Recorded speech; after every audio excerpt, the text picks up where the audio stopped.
Moderator, baik saya akan menyampaikan materi yang menjadi bagian saya dalam webinar kali ini.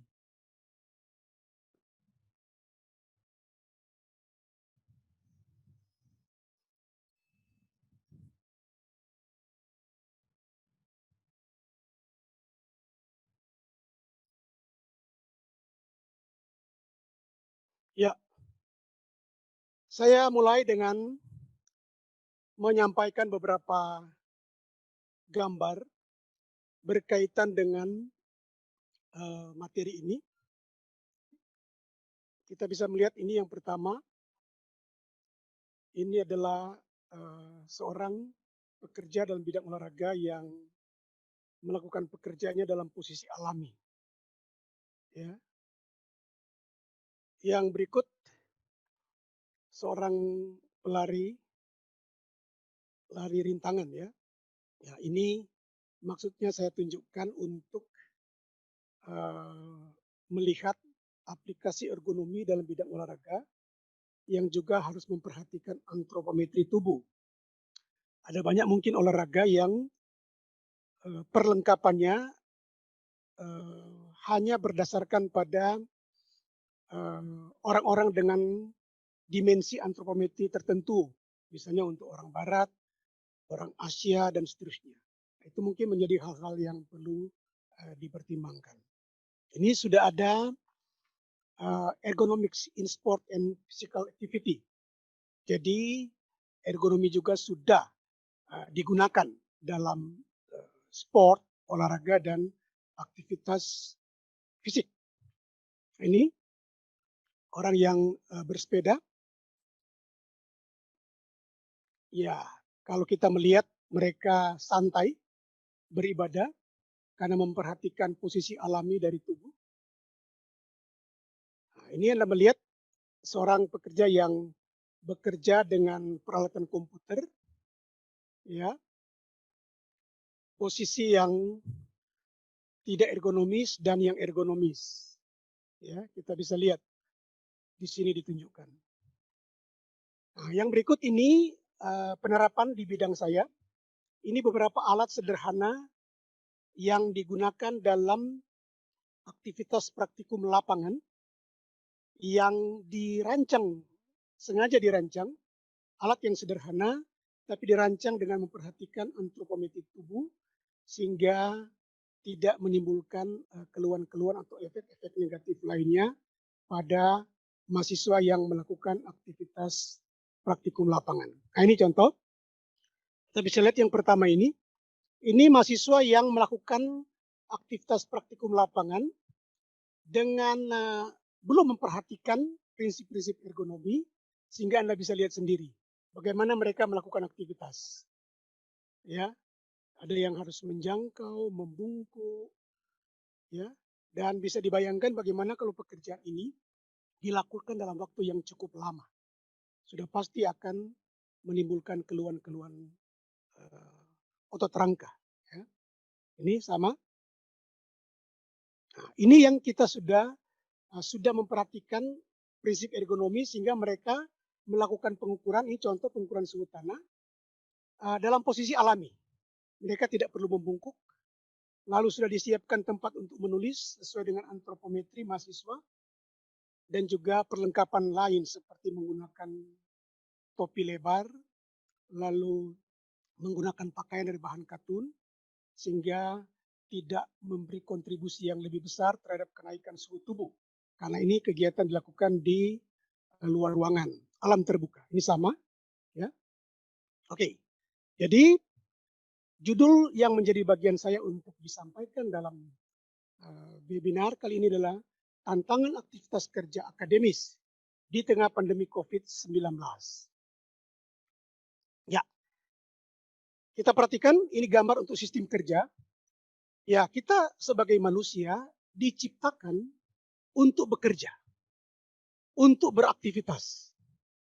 Oleh karena itu dalam konteks ini, manusia sebagai pekerja, pelaku aktivitas, itu dipandang sebagai pusat dari sistem kerja.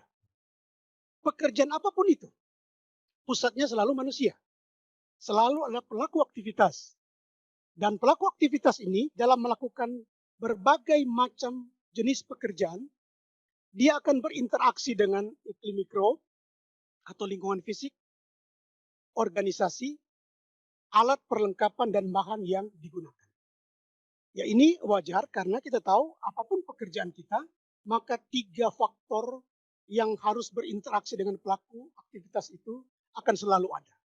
Termasuk dalam konteks kita, pelaku aktivitas sebagai sivitas akademika di perguruan tinggi, ya, sebagai dosen, sebagai mahasiswa atau pegawai administrasi, tenaga kependidikan.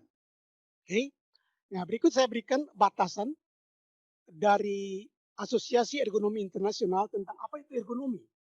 Supaya paling tidak kita ada gambaran tentang batasan dari ergonomi ini.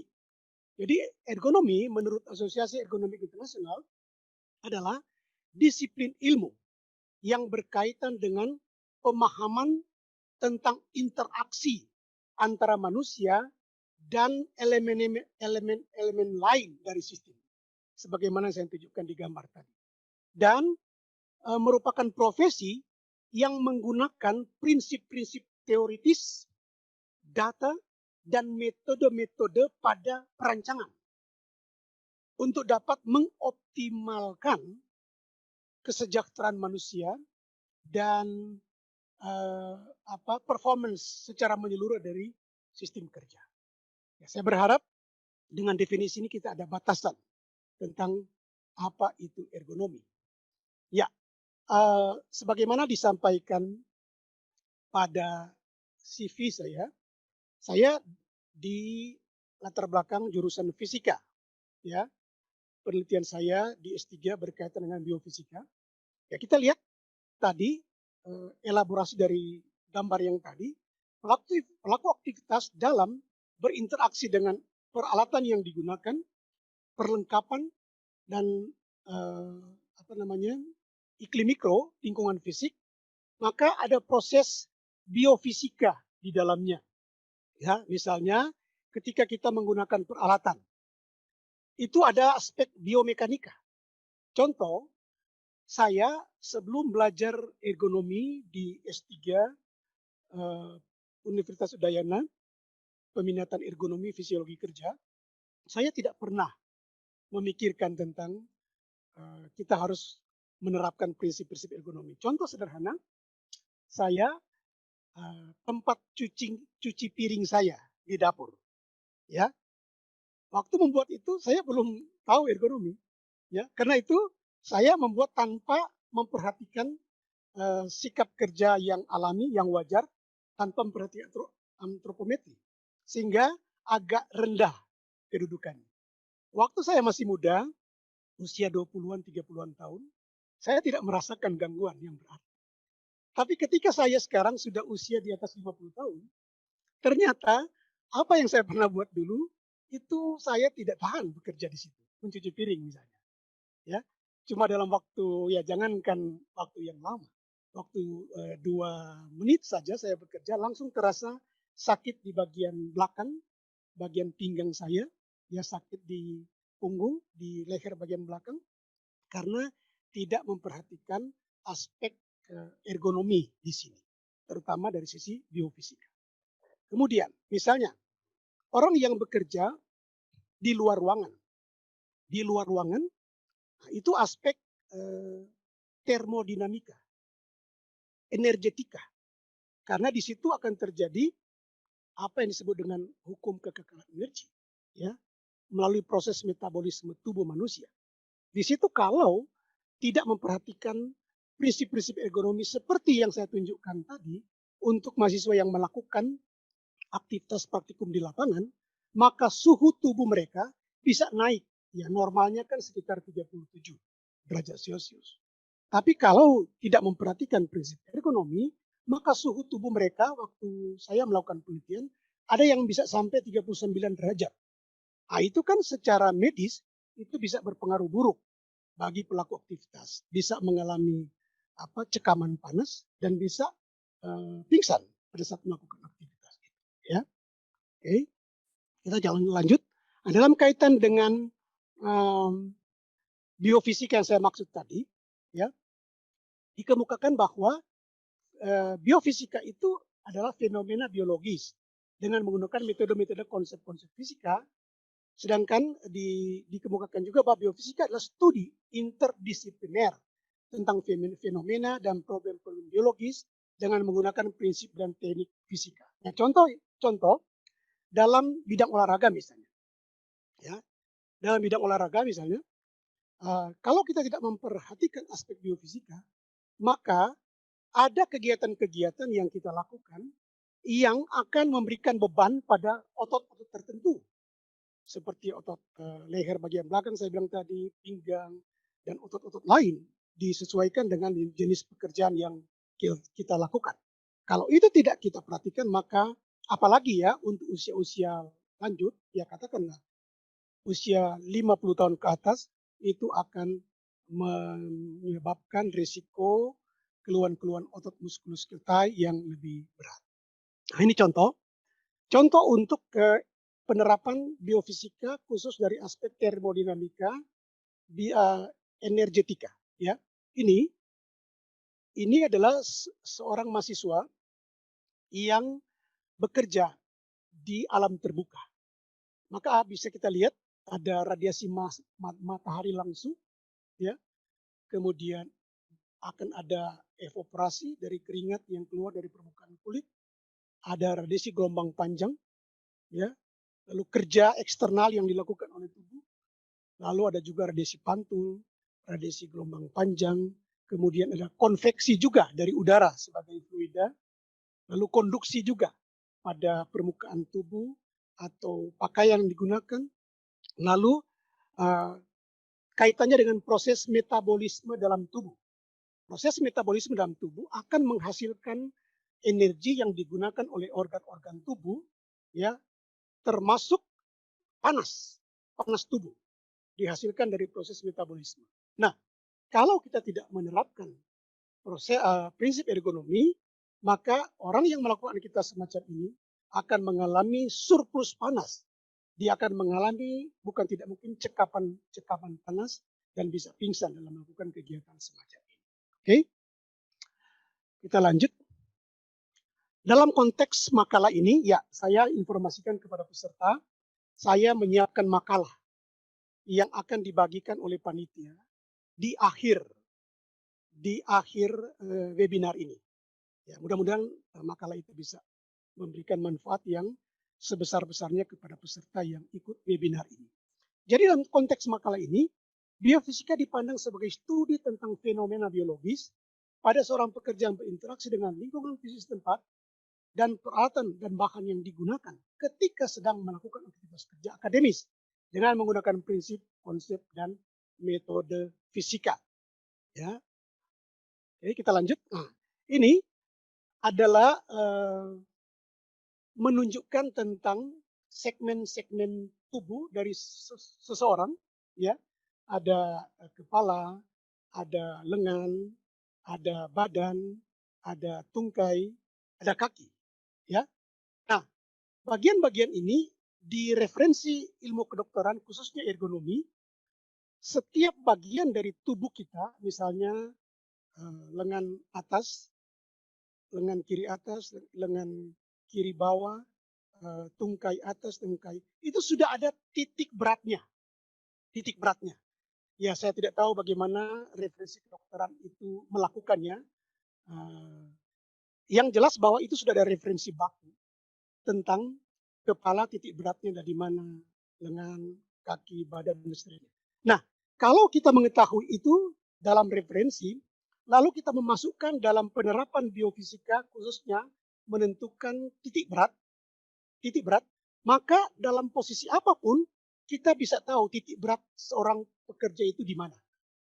Dan dalam kondisi itu kita bisa melihat apakah sikap kerja semacam ini memberikan beban pada otot-otot tertentu yang membuat kita merasakan sakit. Ya, saya ingat waktu S3 dulu ada perhitungannya dan ini saya contohkan hasilnya. Saya contohkan hasilnya untuk pekerja yang melakukan kerja semacam ini. Ini sebetulnya saya ambil dari mahasiswa yang sedang aktivitas praktikum lapangan.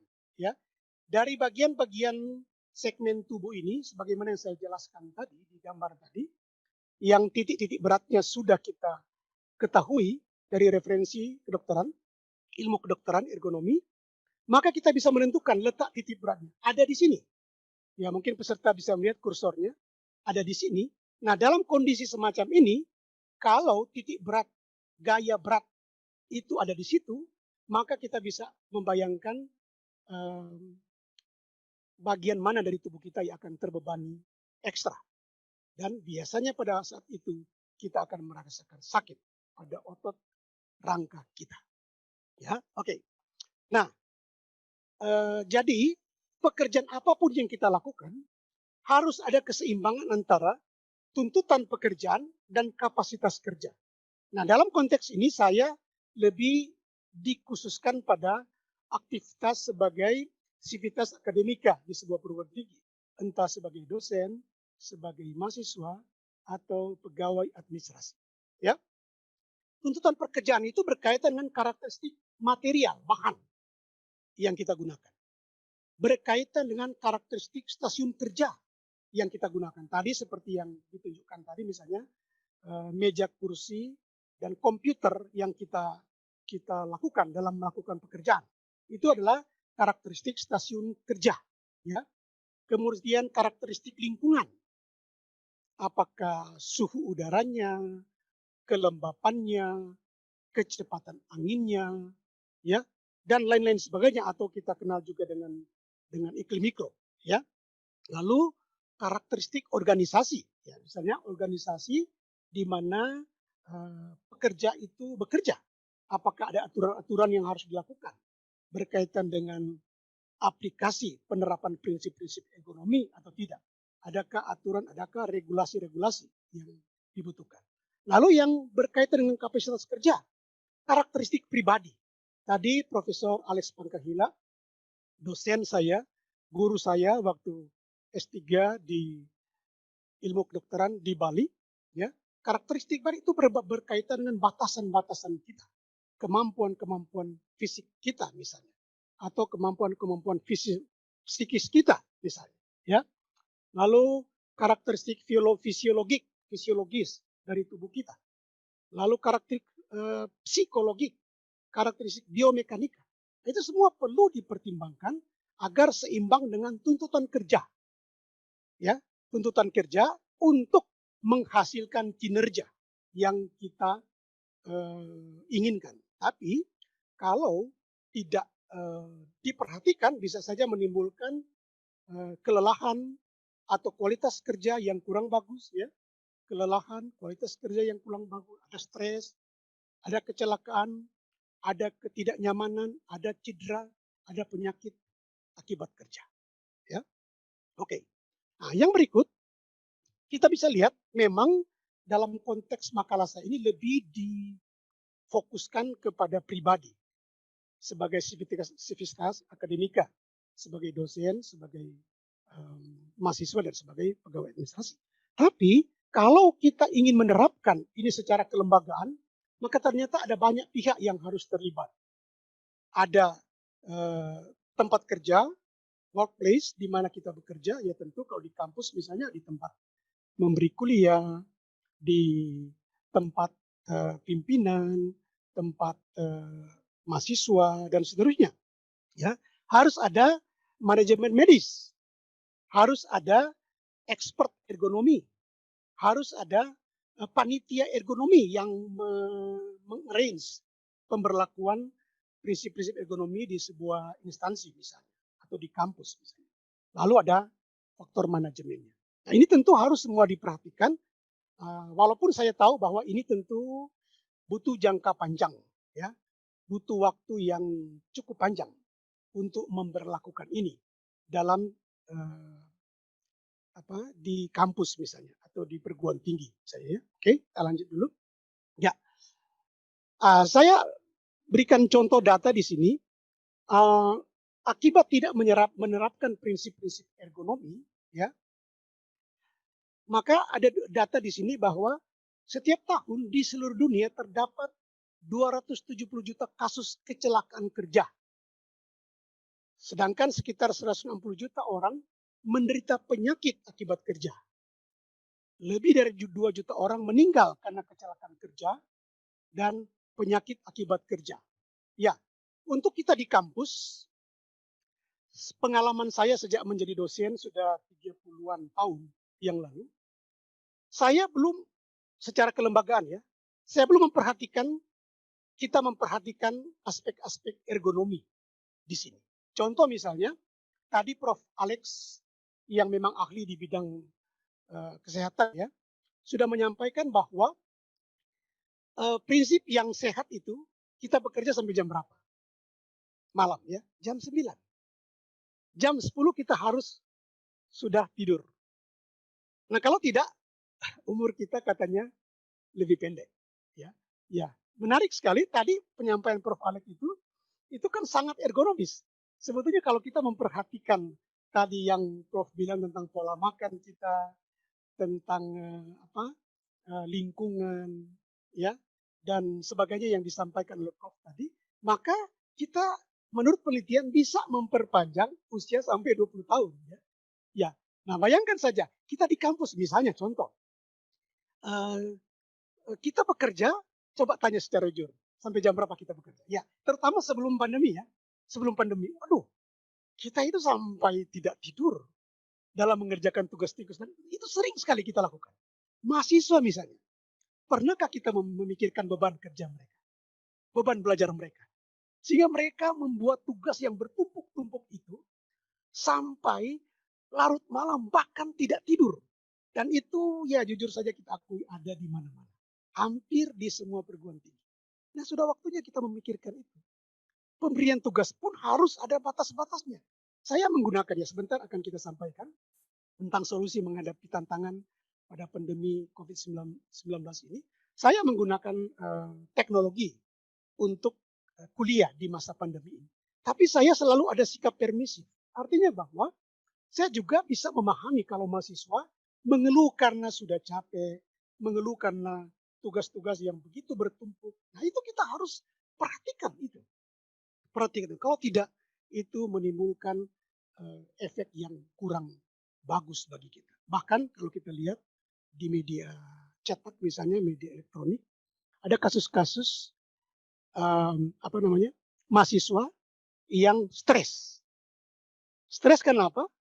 Ternyata setelah ditelusuri, tugas-tugas yang dihadapi begitu bertumpuk. Ya, coba kita lihat seorang mahasiswa misalnya yang lulus predikat cum laude, tapi ada yang sesudah itu sakit-sakitan, bahkan ada yang sesudah itu meninggal. Apa sebabnya? Karena waktu dia menempuh studinya, dia bekerja melampaui batas-batasnya, melampaui batas-batas kemampuannya, sehingga selesai predikat cum laude, tapi sesudah itu sakit-sakitan. Bahkan ada yang meninggal.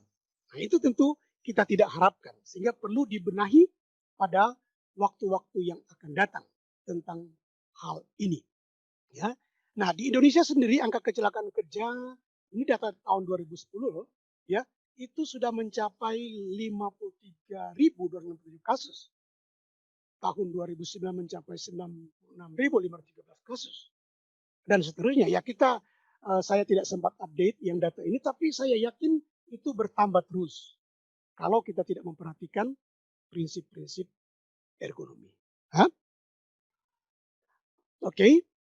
Ya, persyaratan itu menandakan bahwa Indonesia harus siap menghadapi dan mengatasi segala kemungkinan dan tantangan yang ada di era perdagangan bebas dan seterusnya untuk kita bisa bersaing tentu ya. Karena untuk perguruan tinggi untuk negara-negara maju, contoh di Eropa, Amerika, mereka sudah sangat familiar menerapkan prinsip-prinsip ergonomi. Oke, sekarang kembali ke konteks kita sebagai sivitas akademika. Ya kita tentu kaget kan pada waktu pandemi COVID-19 dimulai di awal Maret 2020. Ya. Kita sebagai sivitas, sebagai dosen, sebagai mahasiswa, sebagai pegawai, kita sedikit terhentak, sedikit kaget dengan peristiwa itu. Sehingga untuk perguruan tinggi atau kita yang tidak biasa dengan teknologi informasi, ya, kita kewalahan, ya. Ya untuk perguruan tinggi tentu yang memang sudah terbiasa yang tidak masalah. Tapi pada umumnya, atau saya mungkin mengatakan masih banyak perguruan tinggi negeri atau swasta yang belum menggunakan teknologi informasi sehingga tidak dapat melakukan pekerjaannya, ya, atau tupoksinya, tugas pokok dan fungsinya secara baik untuk bisa produktif dan tentu saja harus memperhatikan aspek-aspek kesehatan, aspek ergonomi di dalamnya. Oke? Nah, di sini karena saya melihat bahwa teknologi itu adalah jawaban terhadap tantangan kita di masa pandemi ini, maka saya mengambil Bagus mendengar. definisi dari kamus tentang teknologi itu apa. Ya, paling tidak kita ada gambaran bahwa teknologi itu bukan merupakan aplikasi praktis dari pengetahuan secara khusus dalam bidang-bidang atau area tertentu, ya, atau aplikasi pengetahuan ilmiah untuk tujuan-tujuan praktis, ya lebih khusus di industri, tapi tentu termasuk di lingkungan kampus, ya, aplikasi praktis pengetahuan ilmiah untuk tujuan-tujuan khusus, atau juga bisa merupakan mesin, peralatan yang dikembangkan dari aplikasi ilmiah, dari aplikasi pengetahuan ilmiah, ya, oke. Itu batasan dari teknologi. Nah, dengan demikian, saya melihat bahwa aplikasi dari teknologi ini, lebih khusus teknologi informasi, merupakan jawaban bagi kita di masa pandemi ini. Walaupun kita sudah akan memasuki era new normal, tapi masih dalam pandemi karena fakta data menunjukkan bahwa kasus-kasus yang terinfeksi virus ini, COVID-19, masih terus meningkat. Tapi ya kita oleh pemerintah secara bertahap mungkin akan diterapkan new normal, tapi walaupun begitu masih sangat terbatas. Karena itu kita membutuhkan teknologi informasi untuk membantu kita mencapai kinerja yang terbaik, untuk produktif dan tetap sehat, tetap bebas dari keluhan, tetap ergonomis. Ya, yang pertama aplikasi e-learning. Ya saya tahu banyak perguruan tinggi sudah terbiasa, tapi kita sendiri misalnya khususnya Unima baru dimulai tahun ini menggunakan e-learning. Saya tidak tahu perguruan tinggi yang lain, tapi dengan menggunakan e-learning kita bisa melakukan kegiatan pembelajaran secara daring, tidak dibatasi oleh ruang dan waktu. Itu banyak, aplikasi e-learning banyak, ada berbasis Moodle, itu yang digunakan juga di Unima. Dan saya tahu perguruan tinggi lain juga banyak menggunakan itu. Ada juga menggunakan Google Classroom, ada menggunakan Edmodo, ada menggunakan psikologi, ada menggunakan iSpring, dan masih banyak yang lain. Ya memang ada perguruan tinggi tertentu yang sudah dibatasi hanya menggunakan Moodle karena syarat dari Dikti menggunakan Moodle supaya memudahkan dipantau kegiatannya.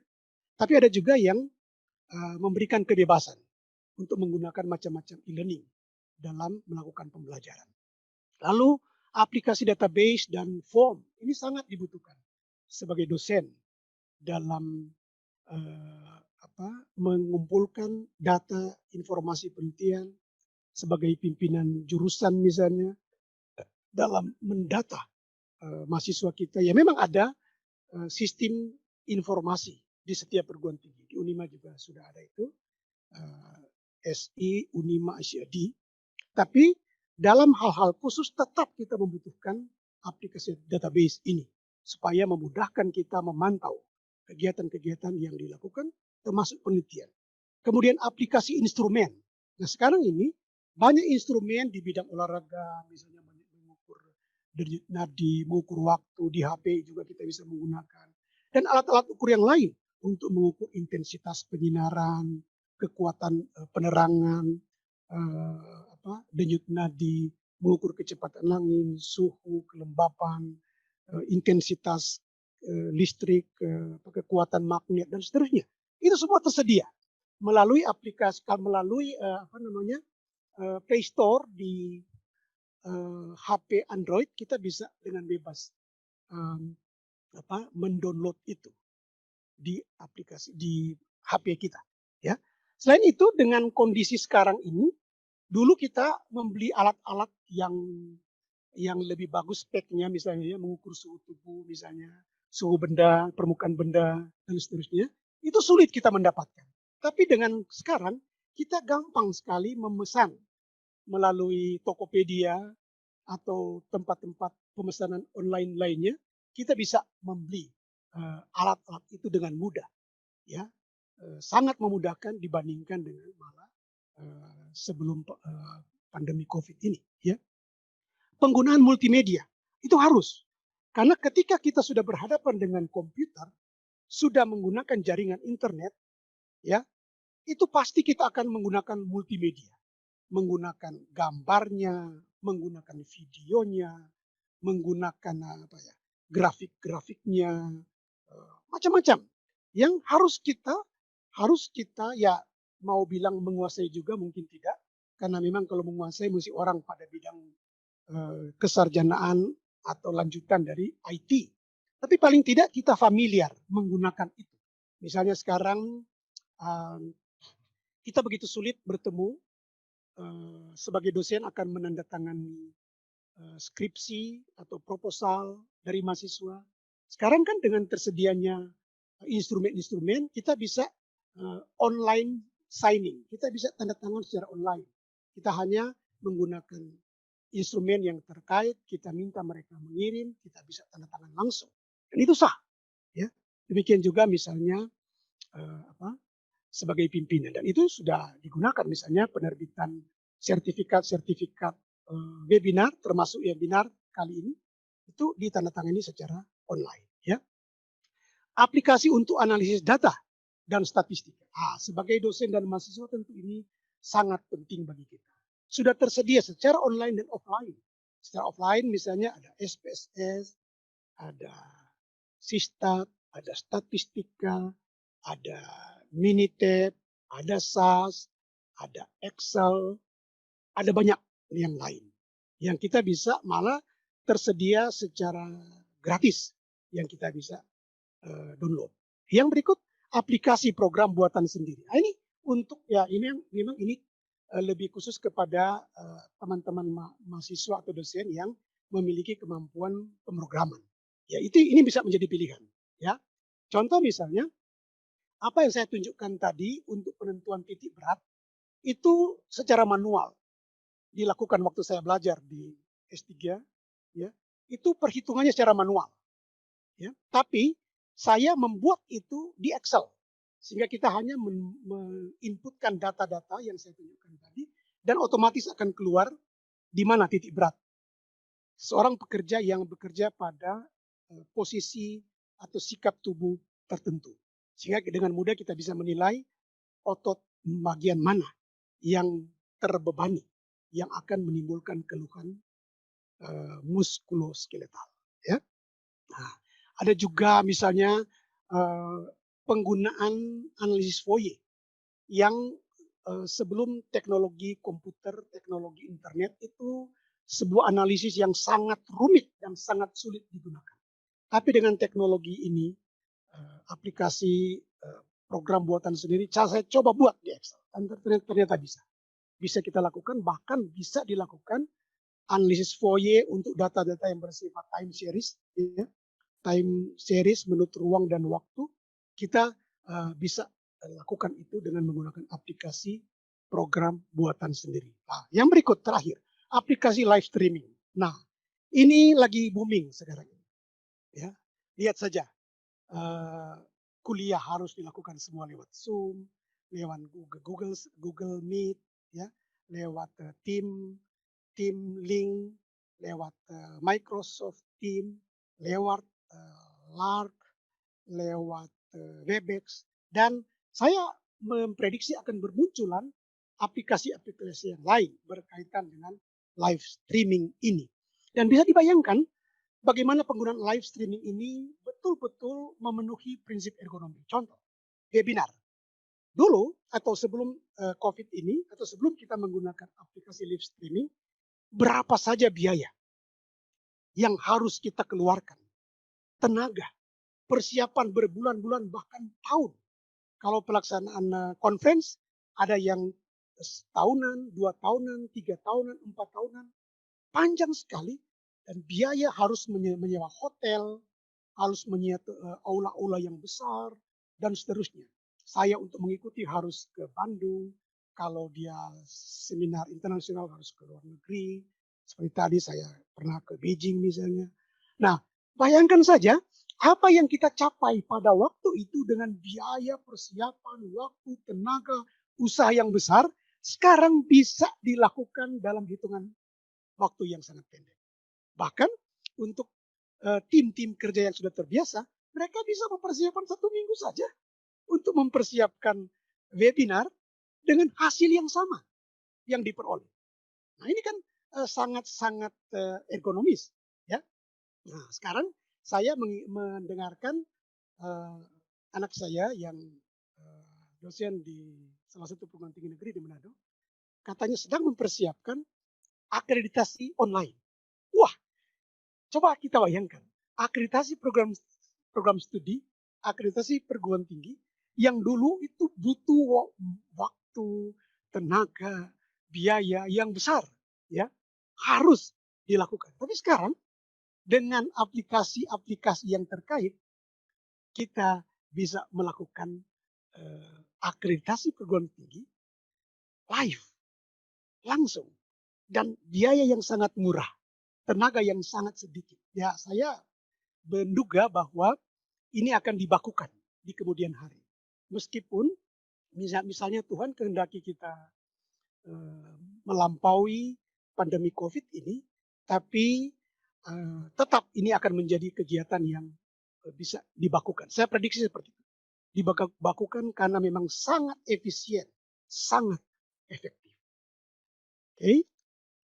Ya, demikian materi yang saya paparkan secara lengkap itu ada di makalah yang akan Bapak Ibu peserta peroleh setelah webinar ini selesai. Terima kasih untuk perhatiannya.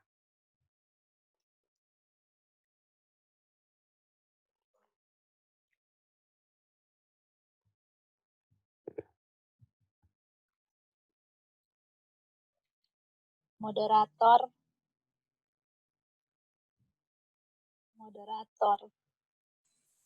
Ya, sudah. Demikian pemaparan materi dari narasumber yang kedua. Kami menyampaikan terima kasih Prof. Toles. Dan ternyata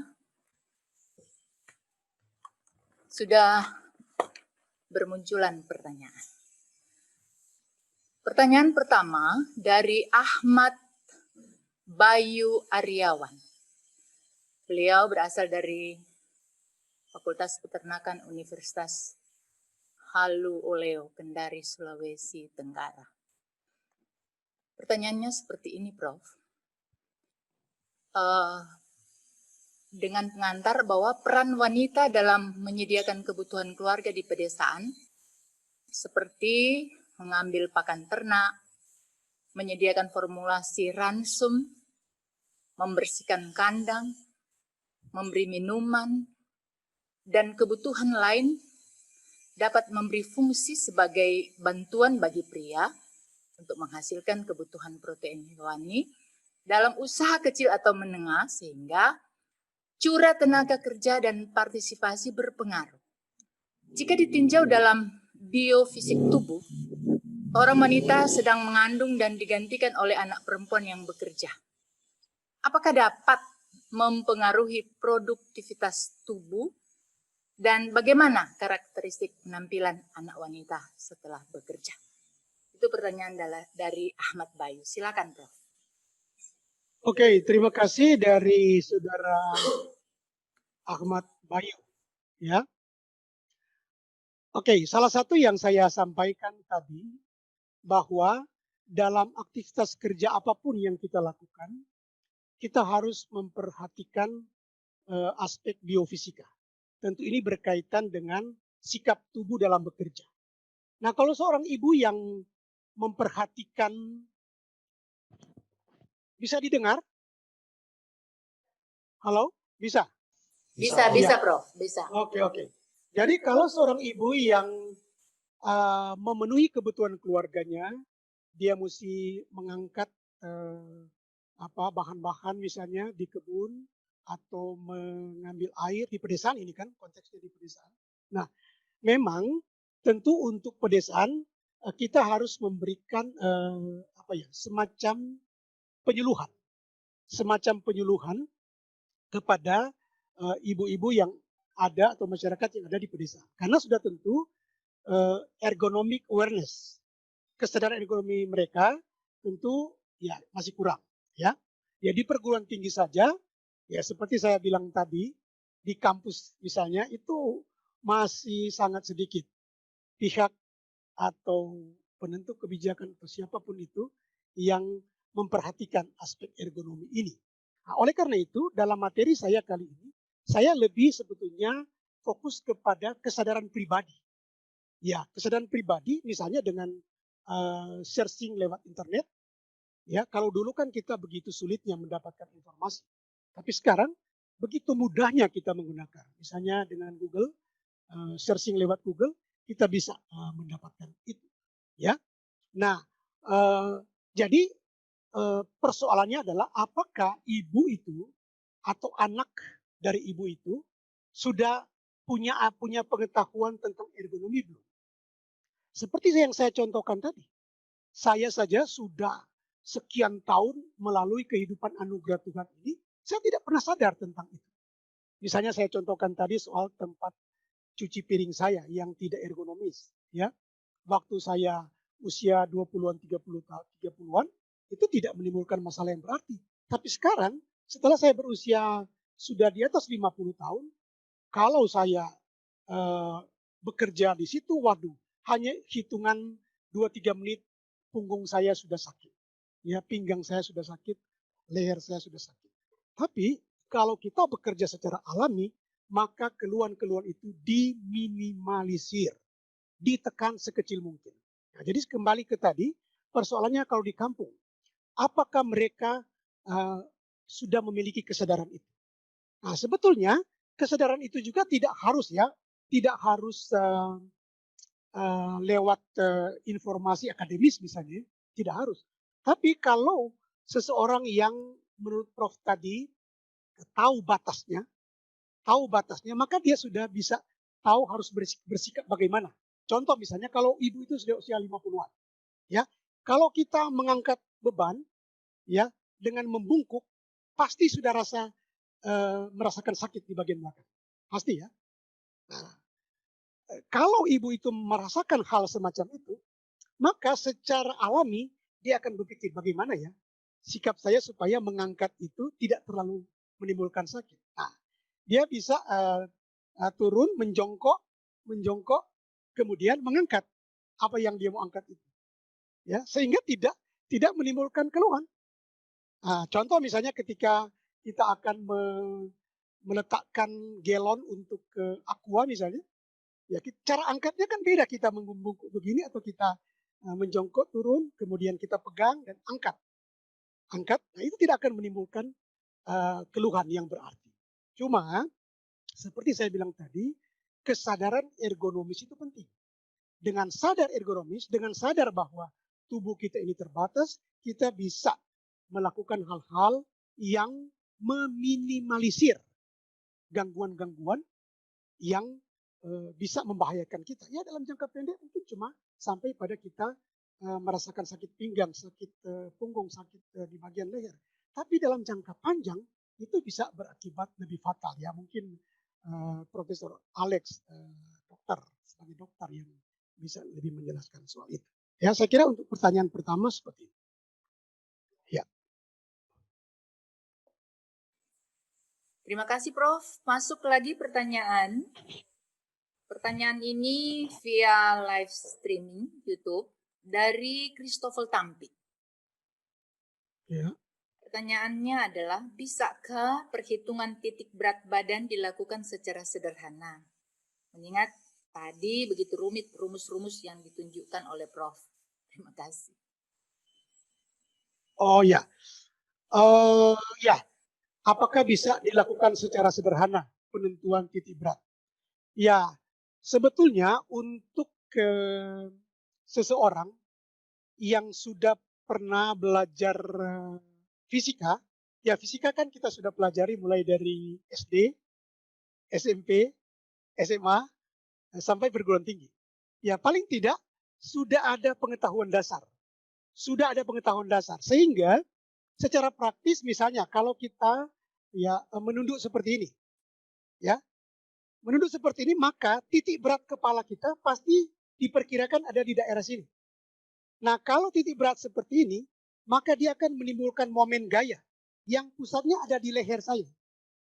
Jadi bebannya ada di leher saya. Jadi kalau saya bekerja suatu pekerjaan menunduk begini begitu lama maka pasti di belakang leher ini akan sakit. Jadi kita bisa kira-kira saja.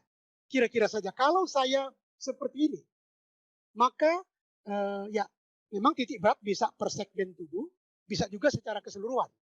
Nah, kalau secara keseluruhan kita memang harus menggunakan persamaan ya. Persamaannya sebetulnya tidak rumit.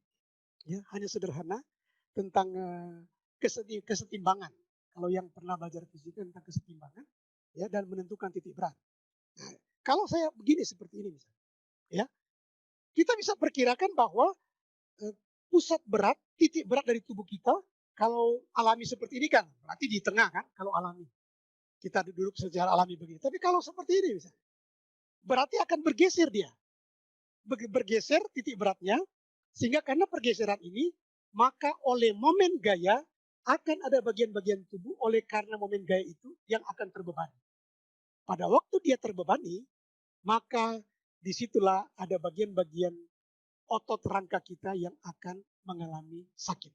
Ya, kalau yang usia-usia 20-an, 30-an mungkin tidak begitu merasakan, tapi usia-usia 50-an itu sangat-sangat terasa. Jadi prinsipnya kita bisa kira-kira saja, tapi kalau mau lebih teliti tentu ada perhitungannya. Perhitungannya menggunakan prinsip biomekanika. Ya, itu untuk jawaban saya pertanyaan berikutnya. Ya, bisa. Ya, ini ada pertanyaan dari Muhammad Haslansyah. Beliau berasal dari SMP Negeri 3 Singkep Barat. Pertanyaannya, beliau menjelaskan bahwa SMP mereka telah melaksanakan tatap muka, sehingga pembelajaran telah dilakukan seperti biasa meskipun ada pembatasan jam tatap muka hanya maksimal 4 jam. Pertanyaannya adalah, apakah bisa pembelajaran PJOK secara praktek dilaksanakan dengan standar-standar dan hanya materi cabur tertentu? Yang kedua pertanyaannya, dan apakah bisa melaksanakan kegiatan ekstra dan bagaimana teknik pelaksanaannya? Oke. Ya, kalau kita ikuti pemaparan dari para ahli, ya, tingkat resiko ya dari COVID ini, COVID-19, itu untuk ruangan yang tertutup itu lebih besar dibandingkan dengan ruangan yang terbuka. Nah, sebetulnya untuk kegiatan olahraga, karena biasanya ya terutama untuk olahraga di luar ruangan ya, risikonya lebih kecil sehingga bisa kita lakukan secara biasa ya, tapi dengan tetap memperhatikan jarak ya. Kalau kita lakukan kegiatan itu di lapangan sepak bola misalnya, kan itu luas ya, sehingga jaraknya bisa diperbesar sehingga prinsip jaga jarak itu tetap terpelihara. Tapi untuk kegiatan-kegiatan tertentu memang tidak bisa kita paksakan. Untuk kegiatan-kegiatan yang harus melibatkan lebih banyak orang, maka kita tidak bisa memaksakan mereka melakukan kegiatan itu. Melakukan kegiatan itu, bisa dengar ya? Halo? Bisa, Prof. Bisa, Prof. Oke. Melakukan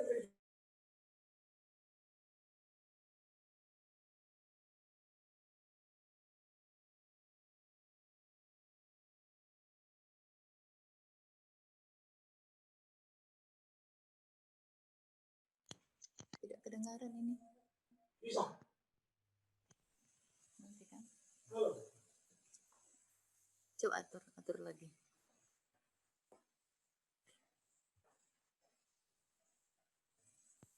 Halo, halo. Ya, sudah Bisa ya? bisa. Oke. Oke. Nah, kita lanjut. Jadi kita tidak bisa paksakan. Nah, mau tidak mau, seperti dalam makalah saya atau yang saya sudah sampaikan lewat PowerPoint tadi, kita harus menggunakan teknologi. Harus menggunakan teknologi. Bisa dengar? Oh ya, kita harus menggunakan teknologi. Tidak bisa tidak. Tidak bisa tidak. Malahan, misalnya untuk kebutuhan penelitian mahasiswa misalnya. Malah kita bisa mengajari mereka secara daring tentang bagaimana misalnya mengukur denyut nadi mereka, ya, sehingga bisa dilakukan dari jarak jauh. Tapi kita harus ada semacam tutorial dulu tentang bagaimana melakukan ukuran terhadap besaran-besaran fisik tertentu misalnya. Ya, kita harus bisa lakukan itu. Jadi tidak bisa kita paksakan.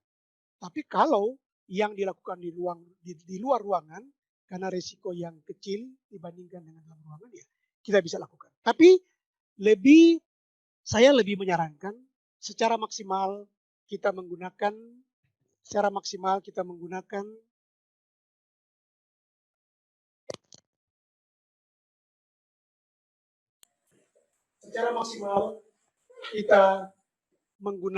teknologi.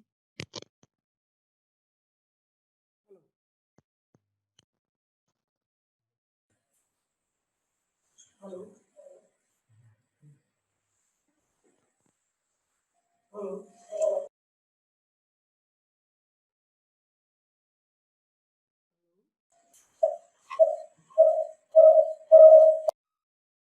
Halo.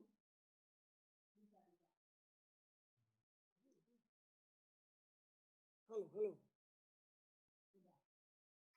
Sudah, Prof. Bisa. Ya, saya tidak menggunakan mikrofon. Ya. Jadi saya lebih menyarankan kita maksimalkan dalam kondisi yang terbatas ini untuk menggunakan aplikasi-aplikasi yang sudah tersedia dengan limpahnya dalam jaringan internet. Saya kira itu yang dapat saya jawab.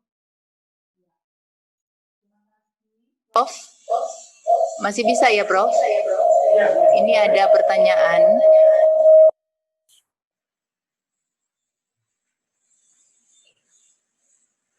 Kita lanjut. Pertanyaan dari seseorang yang tidak mau menyebutkan namanya. Sejauh mana efek ergonomis itu dalam pemanfaatan melalui live streaming yang lagi naik daun? Oh ya, oke. Ya, tidak bernama ya. Ya, sebetulnya saya tadi sudah menyampaikan bahwa pemanfaatan live streaming ini itu sangat-sangat efektif dan efisien. Ya. Karena itu betul-betul menghemat waktu, menghemat tenaga. Ya. Contoh misalnya pelaksanaan webinar ini.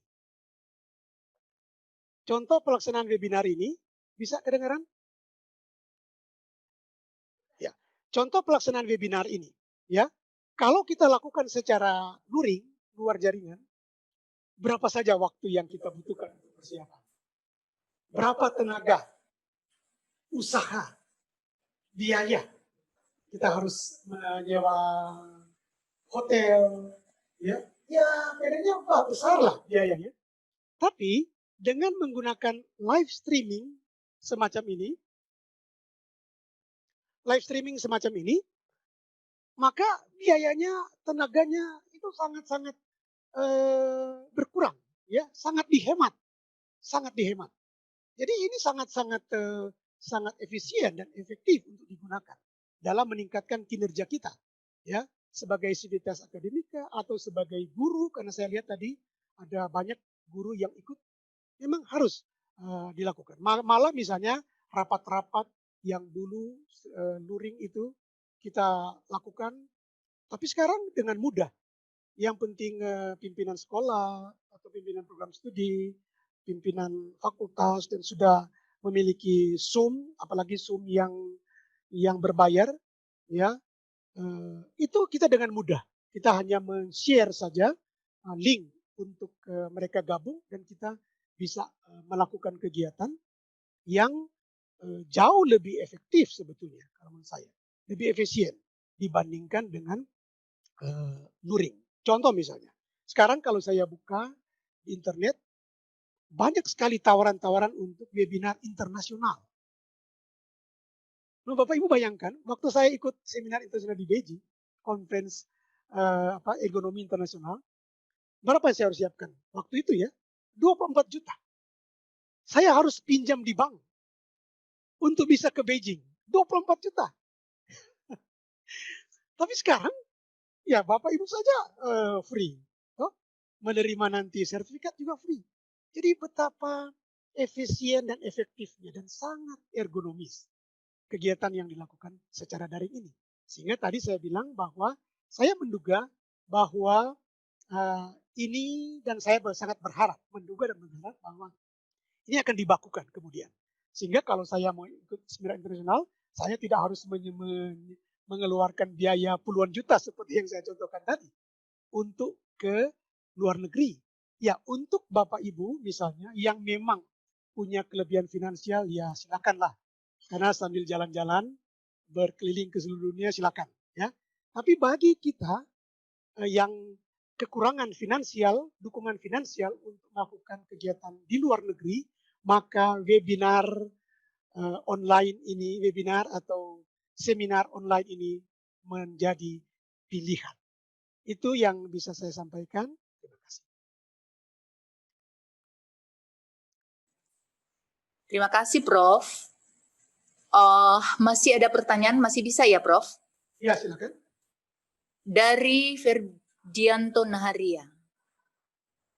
Pertanyaannya adalah, bagaimana standar keamanan dan ergonomi jika berolahraga di darat dan di air? Ya, Febrianto ya tadi ya. Oke, Febrianto Naharia. Ya, saya tadi menunjukkan di awal tentang aplikasi ergonomic in sport and physical activity. Ya, biasanya buku-buku yang menulis aplikasi ergonomi pada bidang-bidang tertentu itu pasti memasukkan standar-standar yang harus dipenuhi. Walaupun ada standar umumnya.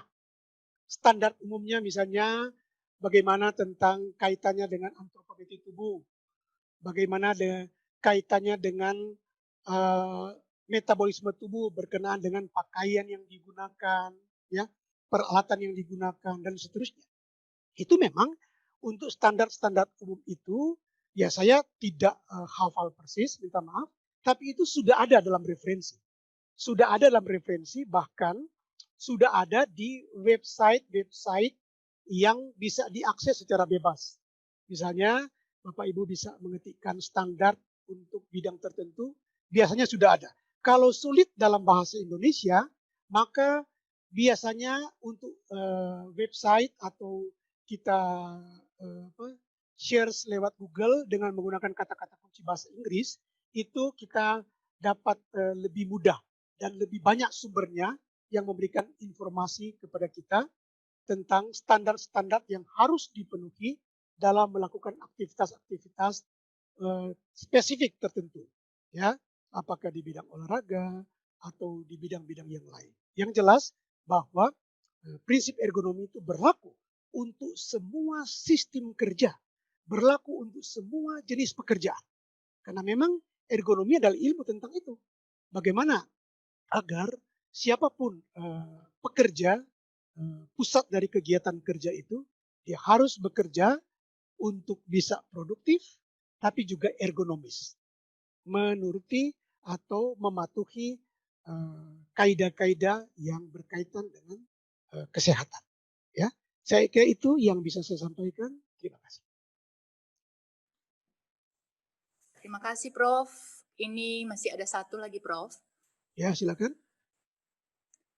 Berasal dari Ferry Hamka. Beliau dari Sumatera Utara Tebing Tinggi. Pertanyaannya adalah, bagaimana caranya memenuhi ergonomis dalam pendidikan peserta didik di masa pandemi ini? Khususnya bagi kami, bagi mereka ini yang berada di daerah ekonomi menengah ke bawah, untuk mencapai kurikulum dengan belajar daring dengan kondisi siswa-siswi yang tidak mempunyai HP Android. Bagaimana itu, Prof? Penjelasan. Oh ya, terima kasih Ferry. Apa yang disampaikan oleh Ferry juga saya alami, kami alami. Ya, misalnya untuk semester barusan, saya memberi kuliah dasar kesehatan keselamatan kerja di jurusan atau prodi IKN Unima. Itu pesertanya ada 4 kelas, jadi 100 lebih. 100 lebih. Nah, untuk jumlah orang semacam ini, pengalaman saya, ada banyak yang mengeluh tentang tidak ada kuota, tidak ada jaringan internet. Nah, oleh karena itu, saya sangat permisif untuk kondisi semacam ini. Karena mahasiswa ketika masa pandemi ini semua pulang kampung. Cuma 1-2 orang yang tertinggal di tempat kosnya.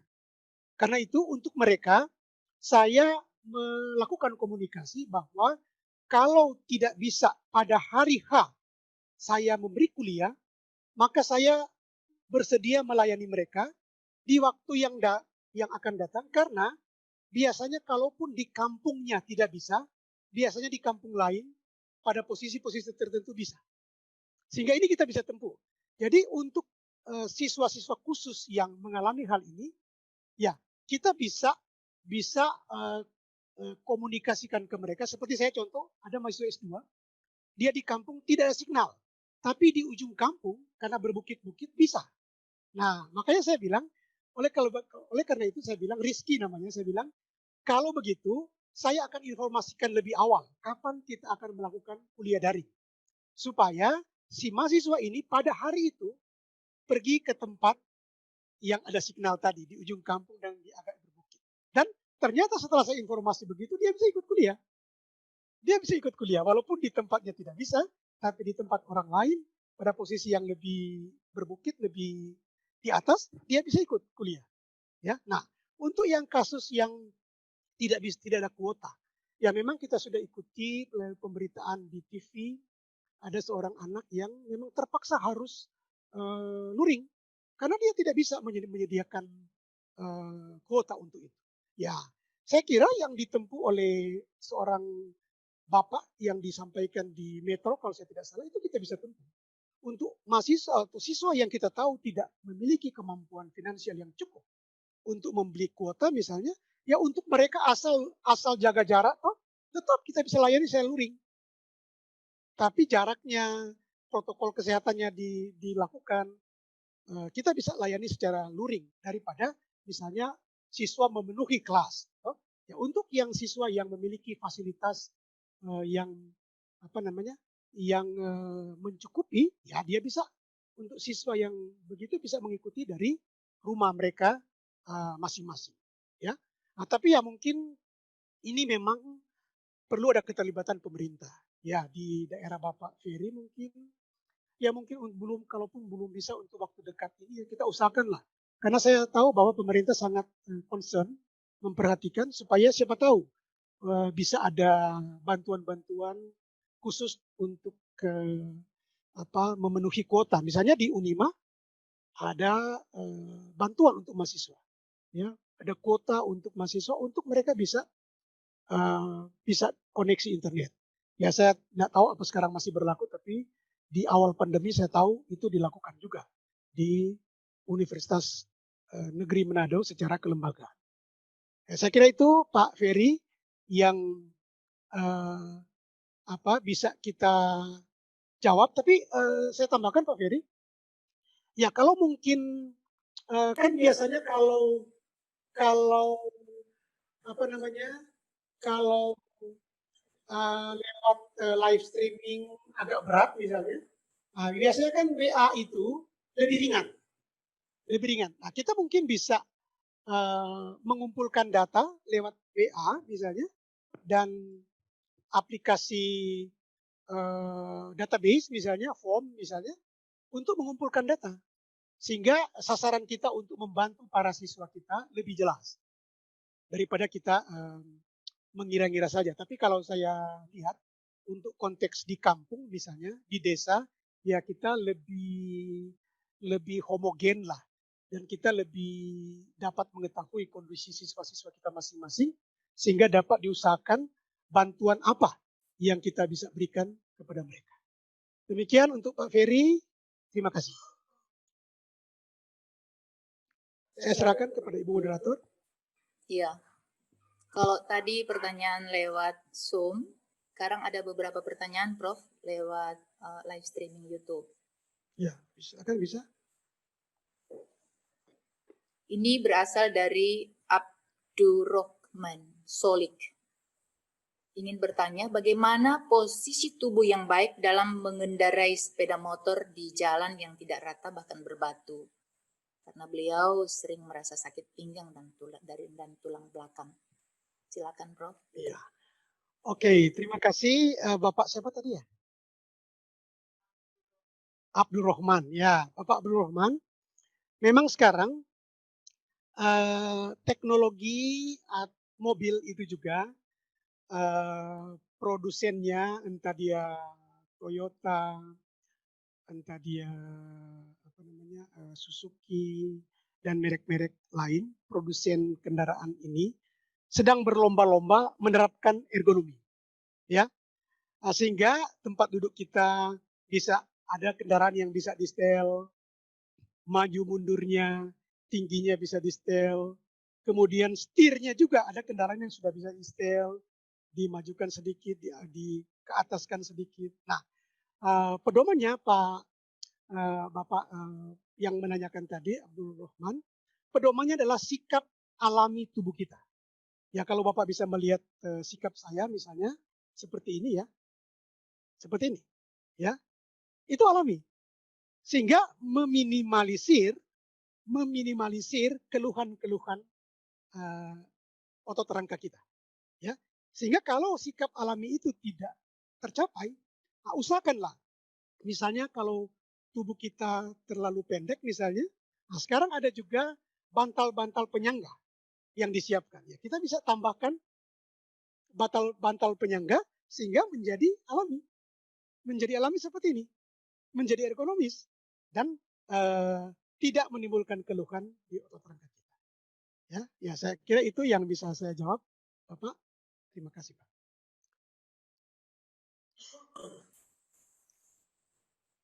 Pertanyaan berikutnya, Prof. Dari Nur Fajar Alamsyah. Beliau dari Asahan, Sumatera Utara. Pertanyaannya, kalau pekerjaan wanita atau istri sebagaimana dijelaskan sebelumnya, di pertanyaannya, bagaimana peran istri menjadi bertambah, lalu bagaimana peran suami yang paling efektif, sementara pekerjaan yang dikerjakan istri tersebut memang pekerjaan suami. Oke. Ya, terima kasih Ibu Nur Fajar Alamsyah. Ya, Ibu atau Mbak, saya minta maaf saya tidak. Ya, mungkin Ibu ya. Ya memang untuk hal itu tentu kita secara individu kita harus tahu ya dalam bahasa kampus tupoksi, tugas pokok dan fungsi kita. Kalau kita tahu tugas pokok dan fungsi kita, maka kita tahu pekerjaan-pekerjaan kita di rumah seperti apa. Kita tahu peran kita sebagai suami seperti apa.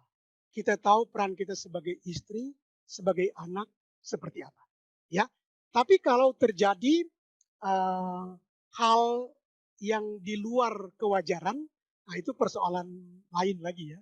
Kalau di luar kewajaran yang misalnya pekerjaan suami tapi istri yang lakukan, lalu ditanya suami ada di mana, lagi tidur misalnya, lagi tidur ya itu persoalan lain ya. Kita harus mungkin memberikan penyuluhan lagi kepada keluarga-keluarga muda yang bisa dilakukan oleh pemuka-pemuka agama, pemimpin-pemimpin agama, supaya tidak terjadi yang misalnya tugas suami lalu istri yang melakukan. Ya, nah saya tentu melihat yang normal. Kalau pekerjaan itu normal, sekali lagi prinsip-prinsipnya sama dengan yang saya jawab tadi.